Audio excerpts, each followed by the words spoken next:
Hi guys, good morning everyone. So for today's video, nandito tayo ngayon sa Kitchen 88. Guys, nakikita nyo meron sila rito mga Japan surplus.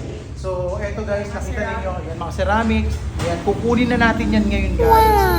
At the same time, meron pa sila rito na pagpipilian ninyo. Ayan, yung mga products nila.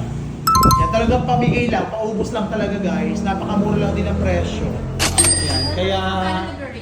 Oo nga. Siguro tsaga-tsaga na lang guys ng pumili. Paubos sale, Japan surplus, sale. So guys, marami na tayong nakuha rito at ito na yung mga iilan. Ito yung mga iilan guys sa mga nakuha ko. Perfect! Yan, mga Ito, ano lang to? 30 pesos. 30 pesos yan guys, tatlong piraso na Ito, yan. 80 pesos. Apat na. O diba, napakamura. Ayan siya guys. Location nito is General Luna along the highway. Makikita na ninyo Kitchen 88. Yan guys.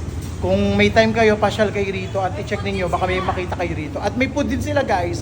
Ayan, titigman natin later yung mga pagkain nila rito. Ayan guys, bye! If you like this video, please don't forget to like, share, and subscribe para updated kayo sa mga business na pinopromote natin dito sa Bataan. Thank you! Bye!